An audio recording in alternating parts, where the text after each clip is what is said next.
ఇప్పుడే మనకు మరొక బ్రేకింగ్ న్యూస్ అయితే రావడం జరిగింది. ఆంధ్రప్రదేశ్ రాష్ట్రంలోని మరొక ప్రమాదం. పెళ్లి కార్డులు పంచడానికి వెళ్తూ వరుడు దుర్మరణం.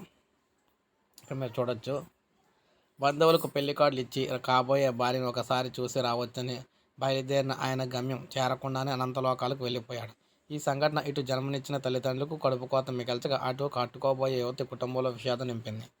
16 నెంబర్ జాతీయ రహదారిపై దెందులూరు మండలం సింగవరం పరిధిలో జరిగిన రహదారి ప్రమాదంలో కృష్ణా జిల్లా మచిలీపట్నానికి చెందిన ఎస్కే ఫరీద్ అక్కడికక్కడ మృతి చెందాడు. ఇందుకు సంబంధించి పోలీసులు తెలిపిన వివరాలు ఇలా ఉన్నాయి.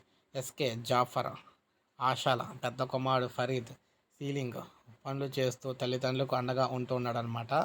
అయితే అతనికి తూర్పుగోదావరి జిల్లా నిడదవోలుకు చెందిన యువతతో పెద్దలు వివాహం గురించి నిశ్చయించారు.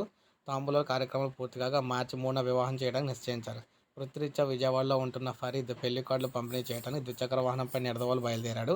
దెందులూరు మండలం సింగవరం పరిధిలోకి వచ్చేసరికి అప్పటికే సంఘటనా ప్రాంతంలో ముందు వెళ్తున్న కారును తప్పించే క్రమంలో టిప్పర్ లారీ కారును అయితే ఢీకొట్టిందనమాట. దీంతో కారు ఫుట్పాత్ పైకి వెళ్ళి ఆగింది.